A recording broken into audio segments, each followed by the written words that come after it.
రైల్వేల్లో ప్రైవేటీకరించాలని ఈ ఎన్డీఏ ప్రభుత్వం చాలా త్వరగా దాని మీద యాక్షన్ ప్లాన్ తయారు చేయడం జరిగింది. అసలు రైల్వేలు ప్రైవేటీకరించడం వల్ల లాభమా నష్టం అనేది ఈ దేశ ప్రజలకి చెప్పాల్సిన బాధ్యత ఎన్డీఏ ప్రభుత్వం మీద ఉంది. ఇతర దేశాల్లో ముఖ్యంగా యునైటెడ్ కింగ్డమ్, న్యూజిలాండ్, ఆస్ట్రేలియా లాంటి దేశాల్లో కూడా ప్రైవేటీకరణ తర్వాత అనేక నష్టాలు రావటం మూలాన మళ్ళీ ప్రభుత్వాలు తిరిగి ఆ కంపెనీలకి సబ్సిడీ ఇవ్వటమే కాకుండా మళ్ళీ నేషనలైజేషన్ దిశగా అనేక చర్యలు తీసుకోవటం కూడా మనందరికీ తెలిసిన విషయమే. రైల్వేలకి ఎవరు నిర్దేశిస్తున్నారు? ఈ రైల్వే వ్యవస్థను ప్రభుత్వం పార్లమెంటు ద్వారా నిర్దేశించడం జరుగుతోంది. కాబట్టి రైల్వేల ఆధునీకరణ కానివ్వండి, రైల్వేల్లో లాభాలు కానివ్వండి, నష్టాలు కానివ్వండి, ప్రభుత్వాలకే దానికి జవాబుదారితనం ఉంటుంది, కానీ కార్మికులకు ఉండదు. కార్మికులు కేవలం పనిచేయటానికి మాత్రమే ఉపయోగించుకున్నారు. కార్మికులకి దేంట్లో కూడా భాగస్వామ్యం రైల్వేల్లో లేదు. మరి రైల్వేల మీద అనేక రకాలైన కమిటీలు వేయటం జరిగింది. ప్రకాష్ టాండన్ కమిటీ వేశారు, హెచ్సి సెరీన్ కమిటీ వేశారు, రాకేష్ మోహన్ కమిటీ వేశారు. కమిటీ రిపోర్ట్లు పార్లమెంట్లో ప్రవేశపెట్టినా దాని మీద ఏ విధమైన మరి యాక్షన్ ప్లాన్ తీసుకోకపోవటం అనేది గవర్నమెంట్ యొక్క ఫెయిల్యూర్ కానివ్వండి, రైల్వే కార్మికుల ఫెయిల్యూర్ కాదు. ఈరోజు మీరు నిజంగా చూస్తే రైల్వే ఛార్జీలని రైల్వే బోర్డు కానివ్వండి, రైల్వే కార్మికులు కానివ్వండి నిర్ణయించట్లేదు. ప్రతిదీ కూడా పార్లమెంట్ ఆమోదం ద్వారా పార్లమెంట్లో ఆమోదించిన ప్రకారం మాత్రమే ఛార్జీలు మరి వేయటం కూడా జరుగుతోంది. అది ప్రయాణికుల ఛార్జీలు కానివ్వండి, ఫ్లైట్ ఛార్జీలు కానివ్వండి. ఉదాహరణకి మరి రైల్వేలు ₹1 కనుక టికెట్ వాల్యూ కనుక ఉంటే అందులో కేవలం 53 పైసలు మాత్రమే ప్రయాణికుడు పే చేస్తున్నాడు. రైల్వేలు 47 పైసలు సబ్సిడీ ఇవ్వటం జరుగుతోంది. దాని మూలాన 36,000 కోట్ల రూపాయలు రైల్వేలకి నష్టం జరుగుతోంది. ఈ 36,000 కోట్ల రూపాయలు నష్టం పార్లమెంట్కి తెలీదా? ప్రభుత్వాలకు తెలీదా? తెలుసు. అయినా కూడా ఛార్జీలను పెంచకుండా ఛార్జీలు తగ్గించామని చెప్పిన రైల్వే మంత్రి గారు కూడా, లాలూ ప్రసాద్ కూడా ఉన్నాడు. ఇలాంటి పరిస్థితులు రైల్వేలని అధ్వాన్నంగా తయారు చేసింది ప్రభుత్వాలు కానివ్వండి, కార్మికులు కాదు. బ్రిటిష్ వాళ్ళు వాళ్ళ అవసరాల నిమిత్తం వాళ్ళ మిలిటరీని మరి పంపించుకోవడం కోసం, సరుకుల రవాణా కోసం ఆ రోజు రైల్వేలని నిర్మించడం జరిగింది. భారతదేశం స్వతంత్రం వచ్చిన తర్వాత మరి ఈ ప్రైవేటు ట్రైన్స్ ఏవైతే ఉన్నాయో ఆ రోజుల్లో అనేక కంపెనీలు రైల్వేలు నడిపేవి. దాని మూలాన లాభం లేదు, అవి సరైన సదుపాయాలు కల్పించట్లేదు, ప్రయాణికుల దగ్గర ఎక్కువ వసూలు చేస్తున్నారు అని భావించి ప్రభుత్వం ఆ రోజు పండిట్ జవహర్లాల్ నెహ్రూ గారు రైల్వే యాక్ట్ ద్వారా అన్ని కంపెనీలని తీసేసి మరి రైల్వే బోర్డుని పెట్టి రైల్వే బోర్డు ద్వారా రైల్వేల నియంత్రణకి ఆయన ఆదేశాలు ఇవ్వటం జరిగింది. దీనికి పార్లమెంట్ ఆమోదం ఉంది. మరి అయిన తర్వాత మరి మీరు చూస్తే రైల్వే లాభాలు బ్రహ్మాండంగా ఉన్నాయి. లాభాలు లేక కాదు, 47 పైసలు ప్రతి ప్రయాణికుడు రూపాయి మీద రైల్వేలు భరిస్తున్నా కూడా రైల్వేలు ఈరోజు కూడా నష్టాల్లోకి రాలేదు. ఇందుమూలన సరుకు రవాణా ద్వారా వస్తున్న లాభాలని ప్రయాణికులకి బదిలీ చేసి సబ్సిడీలు ఇచ్చి మరి రైల్వేలు నడపడం కూడా జరుగుతుంది. ముఖ్యంగా మరి ఎన్ని రకాల కన్సెషన్స్ రైల్వేలు ఇస్తున్నాయండి? పార్లమెంట్ మెంబర్లకు ఉంది, మిలిటరీ మన సోల్జర్స్కి ఉంది, రైతులకి సబ్సిడీ ఉంది, చదువుకునే పిల్లలకి స్టూడెంట్స్కి సబ్సిడీ ఉంది, చిన్న వ్యాపారస్తులకి సీజన్ టికెట్ రూపంలో సబ్సిడీ ఉంది, అలాగే ఫ్రీడమ్ ఫైటర్స్కి సబ్సిడీ ఉంది, క్యాన్సర్ పేషెంట్ లాంటి రోగులకి సబ్సిడీ ఉంది, వృద్ధులకి సబ్సిడీ ఉంది, మరి ఆడవాళ్ళకి సబ్సిడీ ఉంది. ఇన్ని రకాలైన సబ్సిడీలు ఇస్తున్నా కూడా రైల్వేలు లాభాల్లో మరి ముందుకు పోతున్నాయి. ఇలాంటి రైల్వేలని ప్రైవేటీకరించడం వలన ఎవరు లాభపడతారు? ప్రైవేట్ వాళ్ళకి పెట్టుబడులు ఎక్కడి నుంచి వస్తున్నాయి? ప్రైవేట్ వాళ్ళు తమ సొంత ఆస్తుల నుంచి తీసుకొచ్చి పెట్టుబడులు పెడుతున్నారా, లేక ఎక్కడి నుంచి పెట్టుబడులు పెడుతున్నారు? దీన్ని మనం గమనించాలి. ఇదే అదానీ కానివ్వండి, ఇదే అంబానీ కానివ్వండి, ఇదే జిఎంఆర్ కానివ్వండి, లేకపోతే హిందూజాలు కానివ్వండి, ఎవరన్నా కానివ్వండి, బ్యాంకుల ద్వారా అప్పులు తీసుకుని ఆ బ్యాంకు లోన్లు పెట్టుబడిగా పెట్టి దాని మీద 25 నుంచి 30% లాభాలు వేసుకుని ఛార్జీలు నిర్ణయించి రకరకాల ఇండస్ట్రీస్ కానివ్వండి, రకరకాల పనులు కానివ్వండి వాళ్ళు చేయటం జరుగుతుంది. మరి రైల్వేలు ఎందుకు చేయలేదు ఆ పని? ఈ ప్రభుత్వం ఎందుకు చేయలేదు?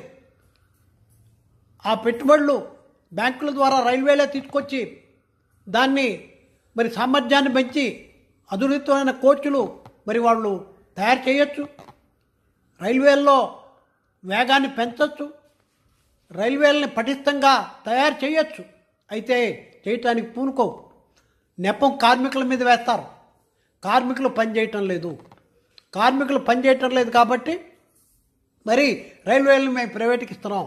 మా దగ్గర పెట్టుబడులు లేవు. ఎక్కడి నుంచి వస్తాయి పెట్టుబడులు? పెట్టుబడులు ఎక్కడి నుంచి వస్తాయి? బ్యాంకు లోన్ ద్వారా వస్తున్నాయి, వరల్డ్ బ్యాంక్ ద్వారా వస్తున్నాయి, IMF ద్వారా వస్తున్నాయి. మరి ఈ దేశంలో రకరకాల సబ్సిడీలు ప్రభుత్వాలు మరి ప్రజలకు ఇస్తున్నాయి.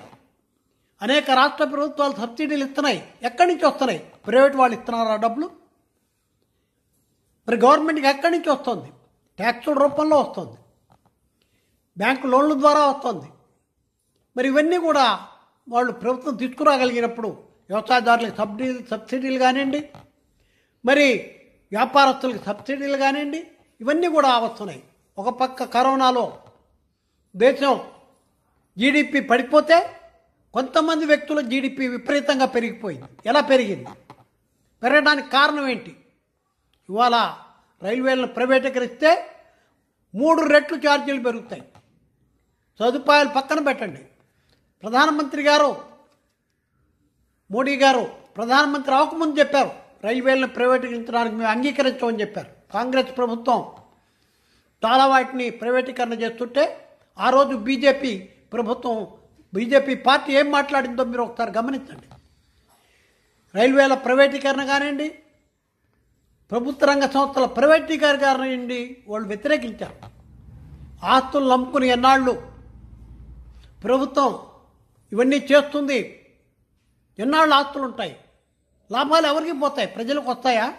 ప్రైవేట్ కంపెనీల ద్వారా రైళ్లు నడిపిన తర్వాత 3 రెట్లు ఛార్జీలు పెంచిన తర్వాత లాభాలు గవర్నమెంట్కి రావే, ప్రైవేట్ వ్యక్తులకు పోతాయే.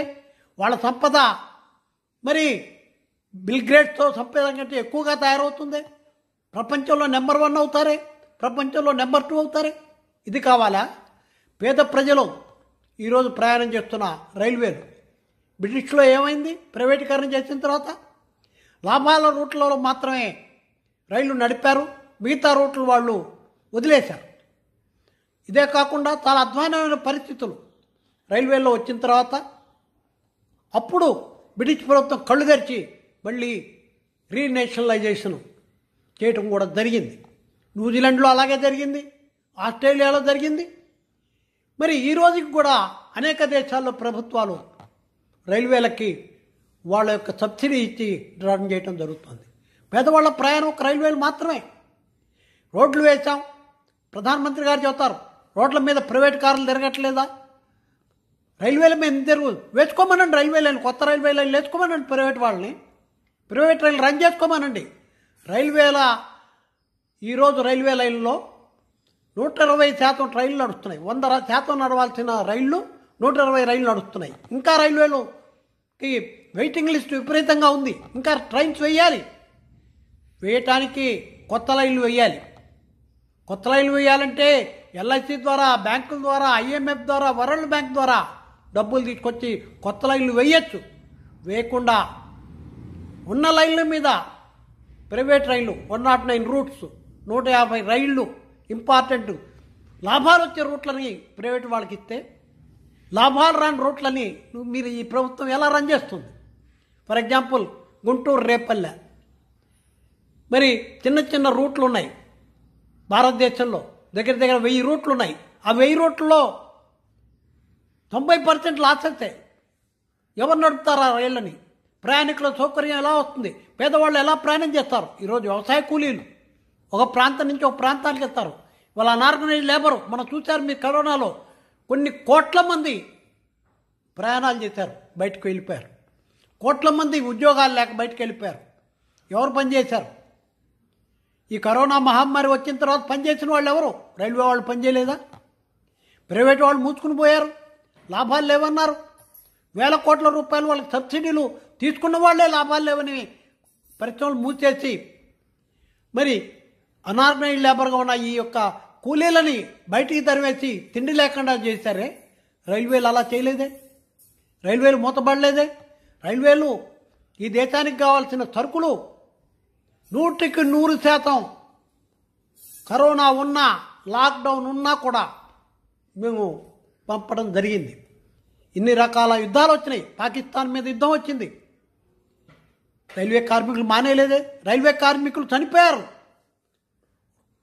ఈ యొక్క మిలిటరీకి ఆయుధాలు సప్లై చేయడానికి గూడ్స్ ట్రైన్స్ రన్ చేసినప్పుడు దాని మీద బాంబులు పాకిస్తాన్ వేస్తే, చైనా వేస్తే రైల్వే కార్మికులు చనిపోయారు. మిలిటరీ తర్వాత ఈ దేశంలో దేశభక్తి ఉన్నది. రైల్వే కార్మికులు తక్కువ అంచనా వేయడానికి వీరలేదు. ఇలాంటి రైల్వేలను ప్రైవేటీకరణ చేయాలనుకుంటున్నారు. రైల్వే స్టేషన్లు అమ్మేయాలని ఇవాళ 10 రూపాయలు, బెంగళూరులో 50 రూపాయలు చేశాడు ప్లాట్ఫామ్ టికెట్. రేపు సికింద్రాబాదు వరల్డ్ క్లాస్ స్టేషన్ అని పేరు చెప్పి 100 రూపాయలు ప్లాట్ఫామ్ టికెట్ చేస్తాడు. సరుకుల ధరలు పెరుగుతాయి. IRCTC కార్పొరేషన్ అని చెప్పి మరి ఎన్ని రకాలుగా తినుబండారాలు బయట వాళ్ళకి ఇచ్చి, ప్రైవేట్ కాంట్రాక్టులు ఇచ్చి ఏ విధంగా దోస్తున్నారు ప్రయాణికులను. ఇవన్నీ కూడా గమనించి ఈ ప్రైవేటీకరణని ఆపు చేయడానికి ప్రజలంతా మరి ఎలుగెత్తి ఈ ప్రభుత్వాన్ని అడగాలని, అవసరమైతే తప్పనిసరిగా రైల్వే కార్మికులు అయిన మేము మా కోసం కాదు, మా ఉద్యోగాల కోసం కాదు. 18 లక్షల మంది రైల్వే కార్మికులు ఈరోజు 10 లక్షలకి 12 లక్షలకి తగ్గిపోయాం. రైళ్లు 200% పెరిగినాయి. అయినా కూడా అదే కార్మికులతో పేరుకి మోడర్నైజేషన్ పేరుతో మేము రైళ్లు రన్ చేస్తున్నాం. మన దగ్గర ప్రొడక్షన్ యూనిట్స్ ఉన్నాయి, బ్రహ్మాండమైన ప్రొడక్షన్ యూనిట్స్. బోగీలు తయారు చేస్తున్నాయి, మరి బ్రహ్మాండమైన బోగీలు తయారు చేస్తున్నాయి. ఇతర దేశాలకు అమ్ముతున్నాం.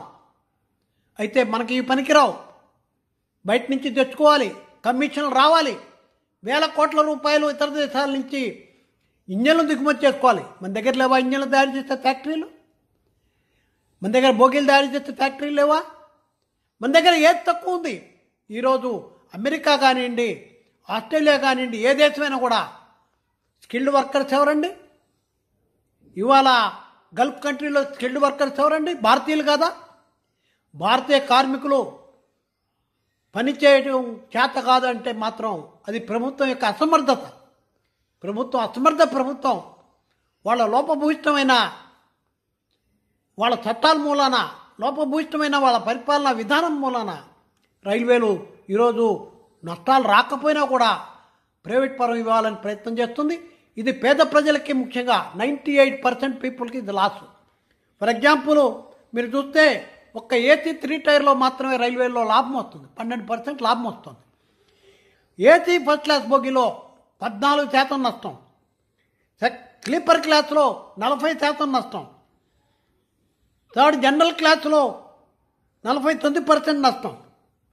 మరి బొంబాయి ట్రైన్లు, కలకత్తా లోకల్ ట్రైన్స్, బాంబే, మద్రాసు అక్కడ చూస్తే 65% నష్టం. టికెట్లు పెంచకపోవటం మూలాన. ఎందుకు? పార్లమెంట్లో చెప్తుంది మేము టికెట్లు పెంచాం, పేదవాళ్ళు ఇబ్బంది పడతారని. మరి రేపు పొద్దున పేదవాళ్ళు ఇబ్బంది పడరా? ప్రైవేటీకరణ మూలాన పేదవాళ్ళు ఇబ్బంది పడరా? ఒక్కసారి మోడీ గారు కళ్ళు తెరిచి తను పూర్వం బీజేపీ నాయకులు వాజ్పేయి గారు కానివ్వండి, అంతకుముందు నాయకులు అద్వానీ గారు కానివ్వండి, వాళ్ళు ఏం మాట్లాడారు రైల్వే ప్రైవేటీకరణ మీద, ప్రభుత్వ రంగ సంస్థల మీద వాళ్ళు ఏం మాట్లాడారు ఒకసారి గమనించి వెంటనే ఈ ప్రైవేటీకరణ ఆపాలని సౌత్రల్య మద్దూరు డిమాండ్ చేస్తుంది.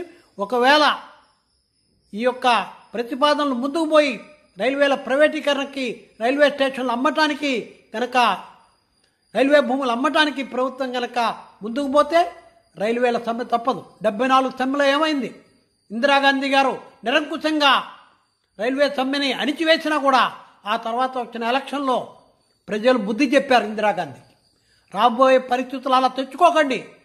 ఈ ఎన్డీఏ ప్రభుత్వం వెంటనే ఈ ప్రైవేటీకరణ పద్ధతులు, డిఫెన్స్ ప్రైవేటీకరించడం, రైల్వేలను ప్రైవేటీకరించడం, ఇండియన్ ఆయిల్ని ప్రైవేటీకరించడం, హిందుస్థాన్ కెమికల్స్ని ప్రైవేటీకరించడం, ఈ ప్రభుత్వ రంగ సంస్థలు అమ్మే విధానాన్ని మాని ఈ దేశాన్ని, భారతదేశంగా ఉంచి భారతదేశాన్ని సంపన్న దేశంగా తయారు చేయడానికి ప్రభుత్వ పరంగా మీరు చేయాల్సిన ప్రయత్నాలు చేయాలని నేను కోరుతున్నాను.